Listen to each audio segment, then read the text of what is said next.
tal? ¿Cómo estáis? Bienvenidas, bienvenidos a un nuevo Psicocafé. El de hoy es monográfico sobre la evaluación psicológica y el psicodiagnóstico, porque hace unos días por fin hemos podido colgar en nuestra página web el curso de experto en evaluación psicológica y psicodiagnóstico. Es uno de los cursos clásicos de nuestra historia y desde luego absolutamente fundamental en nuestro formato. Es un curso que desde siempre ha dirigido Begoña y entonces, bueno, pues le vamos a hacer algunas preguntas para que nos cuente algo más concreto sobre ese curso que es, como os decía, tan importante para nosotros, ¿no? Begoña, ¿por qué un curso de evaluación? Un debate que siempre hemos tenido, sobre todo desde la psiquiatría, que ya siempre ha dicho que no, desde otros ámbitos de la psicología, que sin embargo siempre habéis estado a favor. ¿Por qué un curso de psicodiagnóstico? ¿No corremos el riesgo teórico, parece que no, como la fantasía de que es malo etiquetar, de que no se puede etiquetar? Sí. De hecho la controversia está y con eso empezamos el curso. Yo siempre he comenzado este curso planteando que efectivamente existe esa división de opiniones entre los que dicen que efectivamente caer en el reduccionismo de las etiquetas es terrible para un paciente, con lo que estamos absolutamente de acuerdo, completamente de acuerdo desde siempre. Pero claro, quitar entonces ese proceso tan fundamental del medio de todo un proceso, ¿no? Como es el proceso psicoterapéutico, y quedarte sin algún tipo de evaluación nos parece un error también muy básico y una imprudencia grande. El proceso de evaluación, a nuestro juicio, es absolutamente necesario. Y una parte muy importante, vamos, yo siempre digo que para mí es el 80% de todo el proceso psicoterapéutico. Entonces, se trata no de llegar a una etiqueta, no inducimos, no proponemos que eso sea el objetivo de todo este proceso que cubre pues, las 5 o 6 aproximadamente primeras sesiones de toda la psicoterapia, sino llegar a ver al paciente, a verle de verdad, a que tengamos esa sensación de que efectivamente le conocemos. Primero, por supuesto, además, agendar vínculo. Para nosotros el vínculo es absolutamente fundamental también. Vamos, para nosotros y para todo el mundo. Mismo, para la investigación en el mundo demuestra que lo tiene muy cada claro. vez más lo tiene muy claro, ¿no? Enseguida los resultados son así. Los resultados de la terapia dependen mayoritariamente de la variable que más peso tiene sí. Para explicar el cambio en un proceso psicoterapéutico es el vínculo, es la relación que se establece entre terapeuta y paciente, y eso es responsabilidad del terapeuta. Entonces, eso es algo que necesitamos gestionar y desde luego fomentar y construir durante esas primeras sesiones, mientras vamos recogiendo la información que necesitamos para ver, de verdad, ver a esa persona, ver al niño que hay dentro de esa persona, que hay detrás, que es el que está sufriendo realmente, ver y llegar a sentir que te puedes poner en los zapatos de ese chiquitín y de cómo fue su historia, que puedes llegar a eso, a darte como por intercambiable, ¿no? Es decir, puedo sentir que sé lo que era ser él o ella cuando eran un niño o una niña y estaban creciendo en ese sistema, en ese hogar, con esos padres, con esa familia, en ese colegio, en ese barrio, en esa ciudad, con esa cultura, con lo que sea. Entonces, la oportunidad de llegar a eso es algo que no se debe negar, y porque es trascendente, es absolutamente trascendente para entender entonces desde dónde vamos a explicarnos el sufrimiento actual y entonces cómo vamos a diseñar toda la intervención. Es por eso que no es una cuestión de etiquetas, sino claro. Yo creo que lo que tú planteas es exactamente lo contrario. Esto es cómo se puede evaluar, cómo se puede hacer un diagnóstico sin necesidad de hacer etiquetas, ¿no? Que eso es, sin embargo, lo inmediato, ¿no? Con 4 síntomas, con 8 síntomas, hago una etiqueta y a partir de pongo una etiqueta ya el lenguaje se define a través de ahí. Ya si considero que la persona es un depresivo, ya no se puede hacer nada que no sea pensando en que es un depresivo, ¿no? Creo que es exactamente una forma de entender el diagnóstico como lo he dicho muy bien, ¿no? Como un conocimiento vivenciado del paciente, conocer de una forma vivencial, ¿no? También ser capaz de ponerte experiencialmente en sus propios zapatos, ¿no? Exacto. Desde ahí bueno, pues puedes llegar a alguna conclusión diagnóstica, claro que sí, pero ya no será solamente un síndrome de los que aparecen en los manuales, que en realidad lo que hacen es recoger realmente los síntomas. Claro. Eso que decimos siempre, ¿no? De esa incongruencia de hacer un síndrome y un diagnóstico, por tanto, a partir de un síntoma. Nos ha rayado, como dirían mis hijos, nos ha rayado desde siempre. Y a mí no me ha gustado eso, porque eso es muy obvio, es muy evidente. O sea, si viene con ansiedad, si viene con ánimo deprimido, si viene con ciertas compulsiones, pues va a ser muy fácil decir que efectivamente estás ansioso, estás deprimido. El diagnóstico lo hace el paciente, ya viene con ese diagnóstico. Eso es ridículo. El diagnóstico entendido, el diagnóstico así, ya viene. Es ya absurdo, completamente absurdo. No me dice nada de esa persona y de por qué ha llegado a necesitar y cuál es el sufrimiento que está detrás de esos síntomas. Siempre lo decimos, no sonaría totalmente ridículo que se dijera diagnóstico diferencial, pues trastorno por fiebre. Perdona, trastorno por fiebre, ¿qué significa? Claro. Dime qué es lo que está originando la fiebre en esta persona y entonces habrás llegado a un diagnóstico. Entonces yo, en todo caso, lo que quiero llegar a poner en un informe cuando haga una entrevista de devolución, una vez terminado el psicodiagnóstico, es que entiendo desde dónde se están presentando esos síntomas. El origen es este y eso ha generado una angustia que se está desplazando en forma de esta sintomatología y que se está expresando así. Claro, se manifiesta, son diferentes manifestaciones del sufrimiento humano, pero no se llega a entender por qué y cómo se está sufriendo, ¿no? Nos han enseñado en las facultades durante años, ¿no? En las últimas generaciones sobre todo, yo no lo recuerdo tanto así hace años, pero en las últimas generaciones se nos enseña a estar mirando las hojas, y mientras miras las hojas no ves el árbol, y mientras miras el árbol no ves el bosque, ¿no? Entonces, cada vez, eso como siempre decimos, ¿no? Cada vez tenemos más información sobre cosas más pequeñas, más información y menos conocimiento, ¿no? Yo creo que se trata de tener conocimiento, ¿no? No solo información, ¿no? Convertir esa información en conocimiento, ¿no? Claro, y llegar a sintonizar realmente con esa persona y con el niño que hay detrás y con su historia y con lo que ha vivido y con lo que ha supuesto ser él y crecer y evolucionar dentro de sus circunstancias, ¿no? Entonces eso, y es que eso además te da tanto, que por eso luego ya diseñar la intervención es muchísimo más fácil y que el proceso al final tenga éxito también mucho más probable. Claro. Es un curso largo, más largo del estándar de los otros cursos de experto que forman parte de nuestro programa de formación, de nuestro máster, ¿no? ¿Y por qué es tan largo? Pues esto es algo que me interesa mucho compartir, ¿no? Es muy largo porque está todo. Ahí está todo.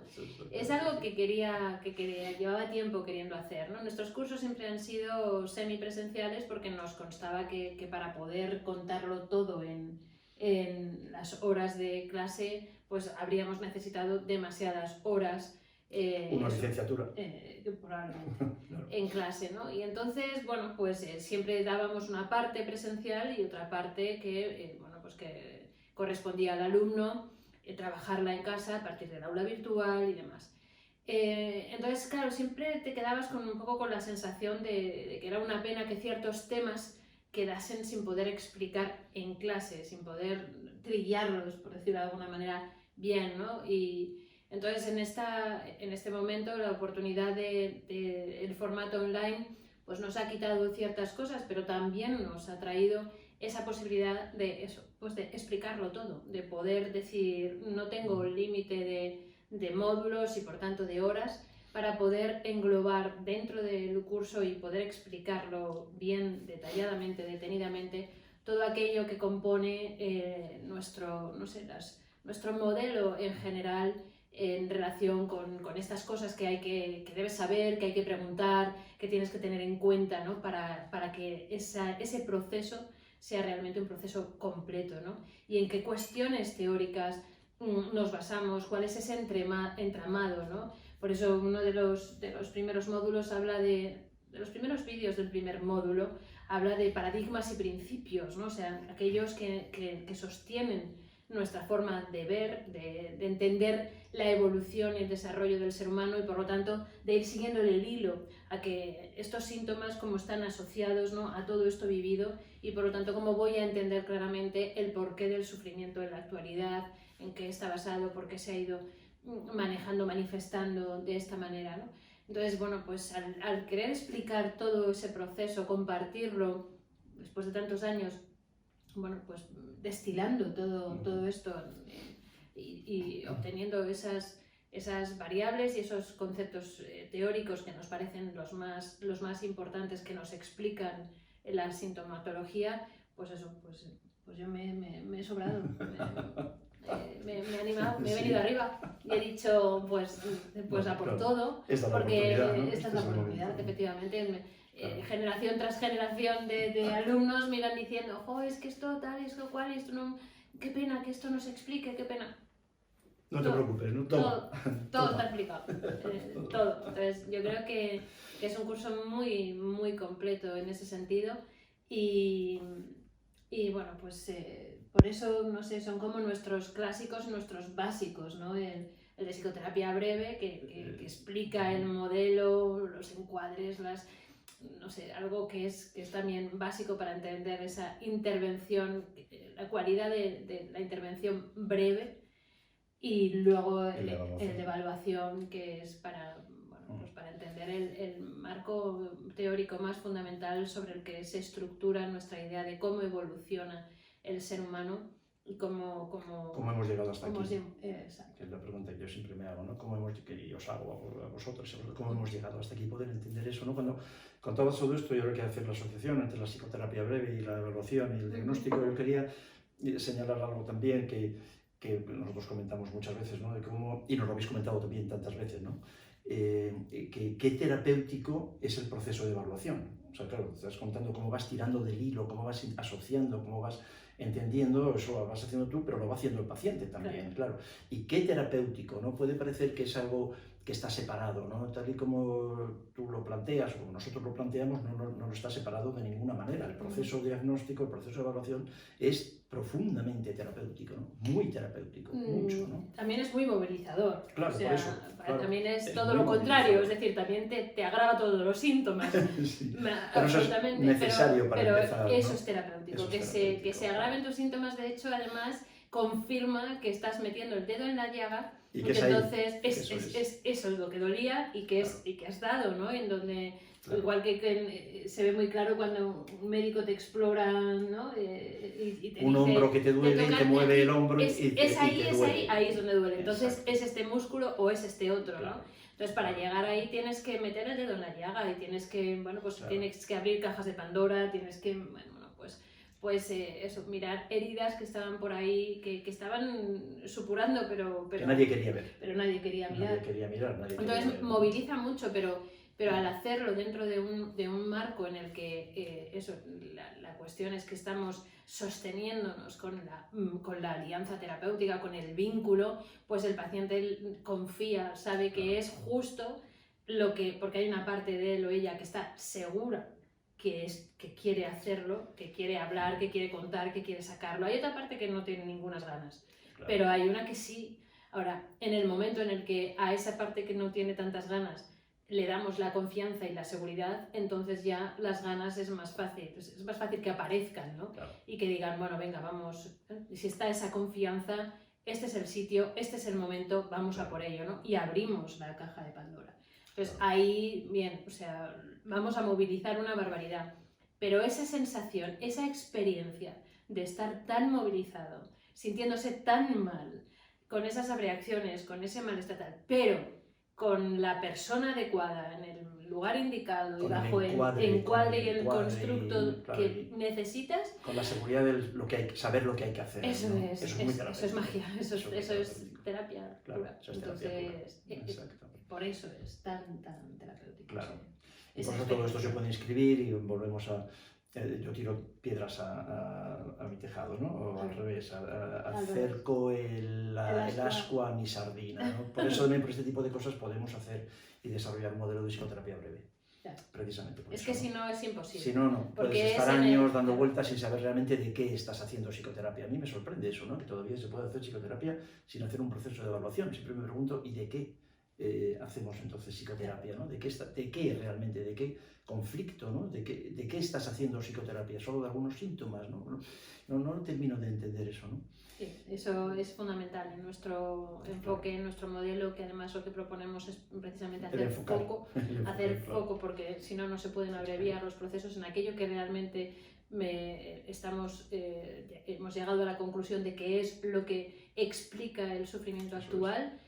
Para hacer foco tengo que haber llegado a la conclusión de que es claramente lo que explica el sufrimiento actual. Y eso necesita un buen proceso de psicodiagnóstico, que tampoco hace falta que sea muy largo. ¿Cuál es el problema? Lo que siempre nos comentan nuestros alumnos es que, claro, cuando un paciente viene muy urgido y enseguida quiere tal, y le planteas que tiene que hacer un proceso psicoterapéutico y no le hace demasiada gracia, quiere que le vayas diciendo ya cosas. Ya, pero si a ese mismo paciente le explicas esto y le explicas que cómo no vas a tal, que entiende su urgencia, que su urgencia es, claro, pero a lo mejor cuando le preguntas también cuánto tiempo lleva así, te dice que años. Bueno, pues a lo mejor puedes esperar unas semanas más, ¿no? Entonces, sí. Porque realmente lo que vamos a hacer con esto es construir la mejor manera de llegar a una intervención que sea la oportuna y que sea la que definitivamente te ayude, ¿no? También hay muchos que vienen de otros procesos que le han ido medio sirviendo, a veces no, pero que no son el definitivo, ¿no?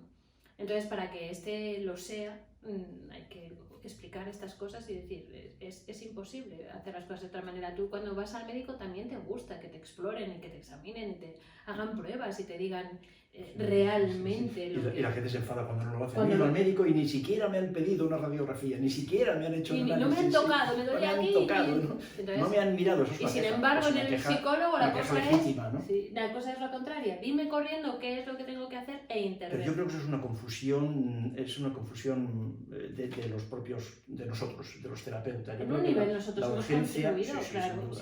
Si somos cómplices porque empezamos a dar ya recomendaciones. La urgencia es nuestra. Porque ellos o la hacemos nuestra. Sí, a veces ellos sí la tienen. Ya te vienen diciendo, dame pautas y dime qué tengo que hacer y entonces ahora cómo manejo esto. Sí, porque también es lo que han escuchado que hay que hacer. Pero tú le explicas lo que tú decías, tú le explicas cómo lo vamos a hacer. Yo estaba pensando, mientras tú lo decías, estaba pensando en los últimos años en los cientos de pacientes a quienes les he contado esto y estaba intentando encontrar alguno que me hubiese puesto algún problema, ¿no? No recuerdo ni uno que me haya dicho, no, yo de evaluación no quiero, yo a mí quiero que me des pautas y venga, hoy mismo. No recuerdo ni un solo caso, al contrario, lo que todos después de terminada la primera sesión, cuando les hemos dicho que íbamos a hacer esto, todos se han sentido aliviados, ¿no? Lo que yo he percibido es un alivio, ¿no? Que por fin, ¿no? Me parece que esto es lo que había que hacer, me lo han dicho cientos de veces de forma explícita, por fin alguien lo va a hacer, ¿no? Esto es lo que llevo años esperando que alguien haga realmente, ¿no? La urgencia la tenemos nosotros, la urgencia por cambiar y porque el paciente cambie, como decías tú, claro, cuando luego le preguntas al paciente desde cuándo está con este síntoma, te dice que lleva 20 años o toda la vida y realmente tú te crees que él necesita que cambie hoy, que es la primera entrevista, la primera consulta va a cambiar para la semana que viene. No, hombre, no. Eso lo sabe él. El niño que hay en él lo está deseando, que saques la varita mágica y bueno, bien, eso es legítimo y eso se lo legitima. Y se lo explicas. Y le dices, claro que sí, ojalá, y a mí me encantaría, ojalá fuera así. Yo entiendo que hay una parte de ti que así lo quiere, pero bueno, vamos a ser realistas, esto es lo que hay y para que yo realmente sea eficaz en ayudándote, necesito unos días de ir entendiéndote, ¿no? Y de ir comprendiendo eso, cómo hemos llegado hasta aquí, ¿no? Y qué es lo que ha ido pasando y cómo has ido manejando todas las cosas que has vivido, ¿no? Entonces, por eso es tan importante. De hecho, lo que confirma todo esto, además, es lo que supone la sesión de devolución y la lectura del informe. Sí, y todos los alumnos que han ido pasando por el practicum siempre están muy ambivalentes con eso, es lo que les echa mucho para atrás muchas veces, el como voy a tener que hacer un informe ahí con Begoña que lo va a corregir luego, que no sé qué tal. Yo no me he comido a nadie nunca redactando informes, yo he cometido todos muy amable. Errores, todos los errores que cometéis y que cometemos, ¿no? Cuando estamos en ese proceso, los he cometido yo 100.000 veces antes, ¿no? Entonces, yo procuro Y no se nos ser... olvida, además, eso no se nos olvida. No, porque además sigo cometiendo errores, Claro, en fin, eso yo no soy perfecta, sigo cometiendo muchos errores todos los días en todos los ámbitos de mi vida. Por suerte o por desgracia, no lo sé. Pero intento seguir aprendiendo de ellos, ¿no? Entonces es un momento duro, es un momento difícil, es un momento que hay que estar ahí, supone trabajo, es un esfuerzo grande, pero luego es absolutamente emocionante y compensa totalmente. Y nos hemos quitado una cantidad de trabajo. Ahí tenemos ya el diseño de la intervención, ahí tenemos ya todo tan cuadradito y tan maravilloso. Entonces para la experiencia de esa devolución, esa lectura del informe con tu paciente y lo que lloran agradeciéndote que hayas hecho esto, que es la primera vez que se sienten vistos, la primera vez que hace alguien un esfuerzo por ellos de esta naturaleza. Bueno, es una cosa tremenda y es tan potente esa sesión, tan potente.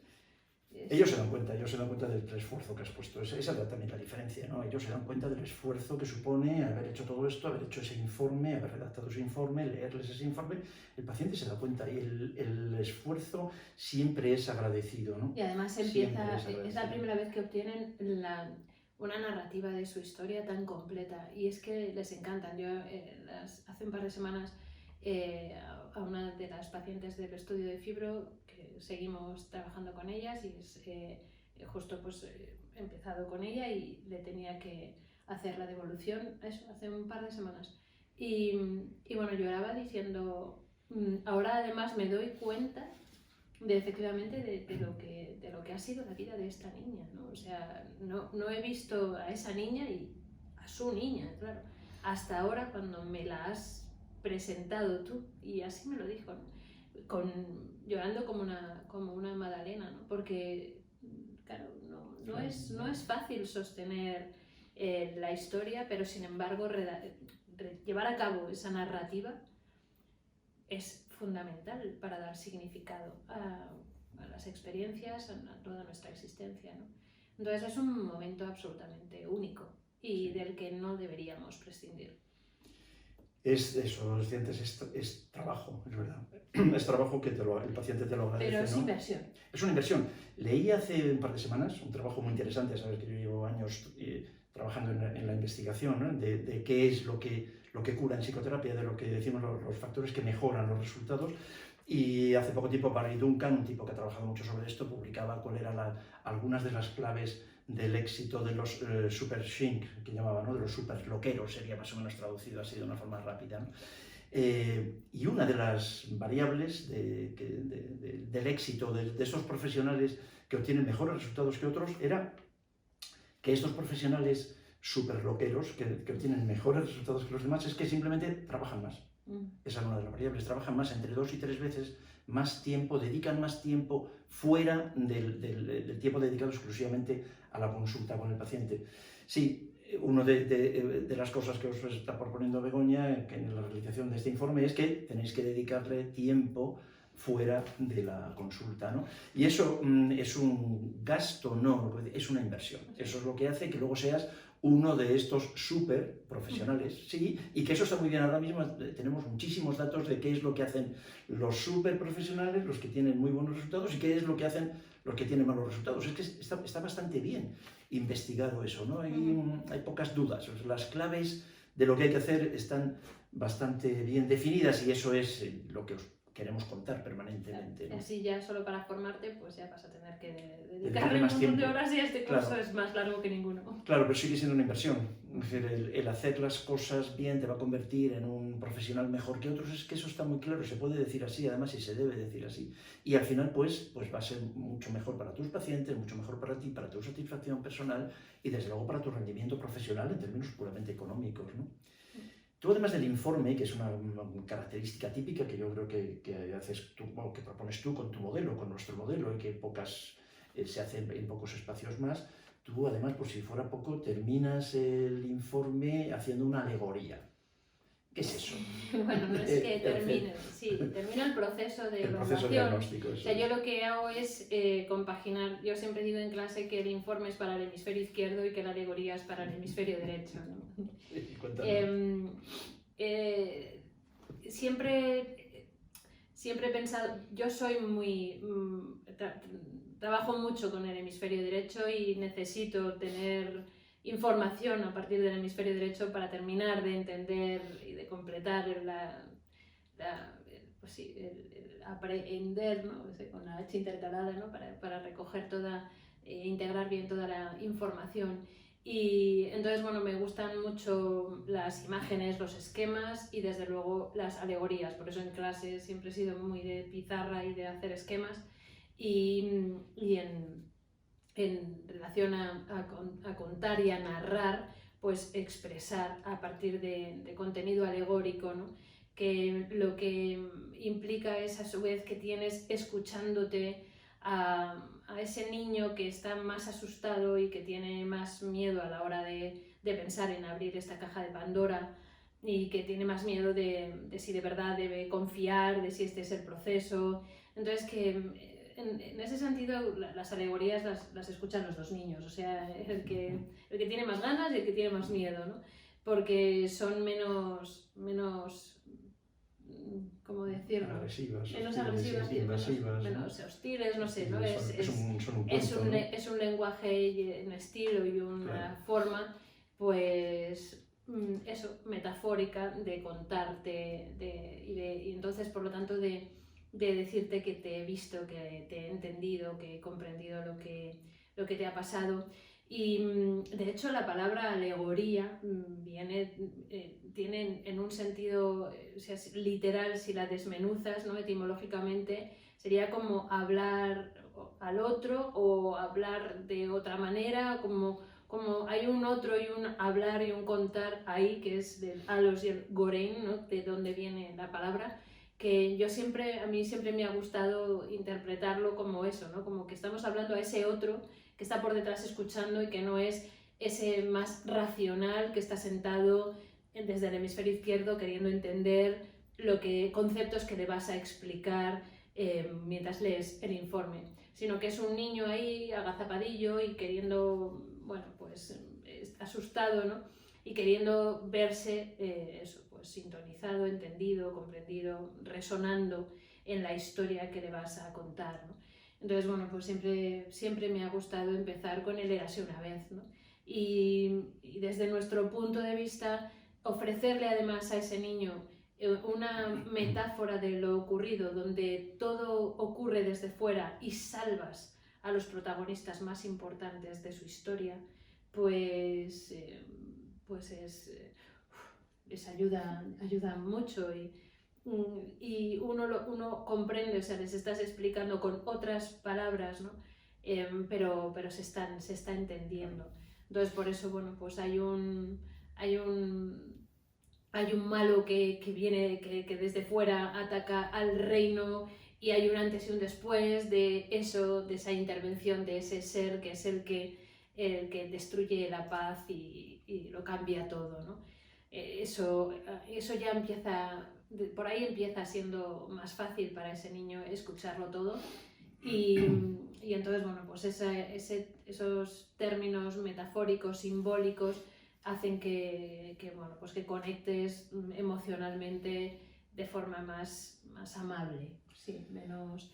Y entonces, bueno, pues me gusta crear, desde ahí me ha ido gustando crear un hechizo y un contrahechizo para explicar lo que ha ido ocurriendo, que, bueno, pues que siempre les hace por ahí. De hecho, se sienten ahí empiezan llorando y ahí ya les colocas en una situación en la que además bajan la guardia, porque si no, hay muchas, sobre todo los más racionalizadores, también los más asustados, cuando saben que llega la sesión en la que te vas a sentar a leer el informe, vienen con toda su artillería intelectual, cognitivo, racional, tal, ahí puesta para decir, vamos a ver cómo lo entiendo y cómo rebato lo que no me tal, pero cuando les cuentas un cuento y te has tocado el corazoncito al niño, le has desarmado completamente y y se quedan así, además agradecidos, emocionados, mira como la Lina Morgan,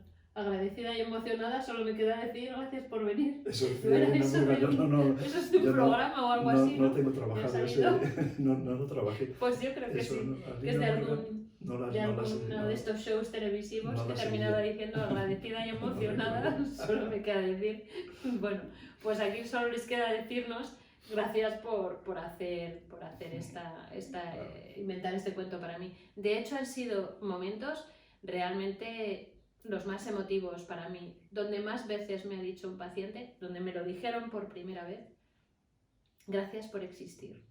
Y eso, ostras, es como, se me pone la carne de gallina solo de recordarlo, ¿no? Que un paciente te diga gracias por existir tras leerle una alegoría es una experiencia mágica. Y lo que te están agradeciendo es eso, pues que seas la primera persona que les ha visto, que se ha tomado todas esas molestias, que ha trabajado, como decías antes, pero que les ha visto. Claro. Entonces, ese momento de la alegoría es un momento de mucha magia, que además eso predispone para que la lectura del informe sea más amable y más fácil. Para soportar el dolor, porque la psicoterapia no puede consistir de ninguna forma en evitar el dolor, eso es un error, eso al revés es un error. Pero psicoterapias que intentan evitar el error y que el paciente esté siempre, intentar evitar el dolor y que el paciente esté siempre bien y que no son terapias. Yo creo que la psicoterapia duele y la alegoría y hacerlo de esta forma amable lo que facilita es darle sentido al dolor. No evitarlo, sino darle sentido al dolor para que el dolor sea precisamente motor del cambio, ¿no? Pero eso tienes que hacerlo así, de una forma también amable. Y conectar. Sintonizar, verte resonando en el otro. Es una experiencia mágica de verte resonando en el otro. Cuando el otro te das cuenta de que efectivamente te ha visto, ha querido entenderte, ha querido devolverte la información de esta manera, cuidándote, queriendo darte la mejor versión de lo que ha ocurrido, pero bueno, pues eso, o sea, para contarte luego todo, sin dejarse en nada, pero por lo menos con eso, que te veas sintonizando, reflejado en cada una de esas palabras, ¿no? Entonces, bueno, pues una experiencia dolorosa, claro que sí, muy dolorosa. De hecho, pues ya te comentaba, ¿no? Con la paciente de fibro lloraba diciendo la primera vez que veo a esa niña, la vida que ha tenido, lo que ha sufrido, esto es horrible. Sí, pero había que hacerlo, ¿no? Y qué bien es el llanto útil, ¿no? El dolor útil. Qué bien el que dolor estás... al servicio del dolor con sentido, ¿no? Darle sentido al dolor, que es lo que no quieren hacer si no, a su vez, si no les contienes, ¿no? Claro. Así que, bien. Bueno, pues este es el curso de psicodiagnóstico. Muchísimas gracias por hacerlo. Yo quería contaros mi participación en el curso. Participación en el curso es muy pequeña, pero mi propia experiencia, ¿no? Yo procedo de la psiquiatría, soy psiquiatra y de estos psiquiatras que creíamos, claro, hace años creíamos que no hacía falta hacer psicodiagnóstico, que no hacía falta hacer evaluación, y de hecho los psiquiatras no lo hacen para nada, ¿no? Consideran que no es necesario una serie de síntomas, el diagnóstico de SM5 y un tratamiento, ¿no? Y yo creía que eso era así hasta que conocí a Begoña, entonces yo aprendí a hacer evaluación y a hacer psicodiagnóstico con ella. Y aprendí todo esto que ella os cuenta en el curso, porque yo he tenido la suerte de ir aprendiendo despacio durante muchos años. Y ahora, claro, pues yo puedo reconocer dos maneras de hacer la práctica, una sin evaluación y otra después con evaluación. Y me doy cuenta muy claramente de por qué hay colegas que no hacen evaluación. Y yo ya no tengo duda, no hacen evaluación porque no saben hacerla. Simplemente, pero no hay ninguna duda, tampoco ninguna, no puede haberla de lo que aporta una evaluación psicológica con este proceso que estamos comentando, lo que aporta a la psicoterapia en relación a no hacerlo, ¿no? Yo creo que no, que me gustaría mucho transmitiros, ¿no? lo útil que resulta, como hay dos maneras de ejercer esta profesión, con evaluación o sin evaluación. Bueno, pues ya imagináis cuál es nuestra propuesta, así que pues muchas gracias otra vez. El 80% del proceso psicoterapéutico para mí, sin ninguna duda. Ojalá que si os asomáis al curso y os animáis, pues podáis decir y sentir eso, y ya me lo diréis los que estéis en ello, ya nos contaréis, ¿no? Veréis, el antes, hay un antes y un después. Y eso, Es lo que piénsalo también, porque eso piensa Sí. que efectivamente esto te va a cambiar la manera de hacer la práctica clínica. Bueno, y ya está, y es un curso en el que hay que trabajar y tienes que pensar y va a cambiar tu manera. A nosotros nos parece El que va a curso y cambiar luego después, claro, toda tu toda tu vida, práctica, o sea, que va a cambiar tu práctica vida, clínica. que esto cambia tu vida profesional, ¿eh? No hay ninguna duda. Entonces, bueno, también piénsalo antes. Te lo complicamos todo un poquito. Piénsalo antes de... En un sentido, y sobre todo al principio, es verdad, pero después te lo facilitamos una barbaridad, Sí, porque cuando sí. ya vas integrando esta manera de hacer las cosas, es luego algo que dices... Sí, me parece increíble cómo se puede hacer, ¿verdad? Cómo he podido estar haciendo esta profesión sin haber hecho, cómo es posible, ¿no? Bueno, pues lo dicho, muchas gracias, Begoña, y muchas gracias a vosotras y a vosotros. Muchísimas gracias, como siempre, un placer. Hasta el próximo. Hasta el próximo. Muchos besos.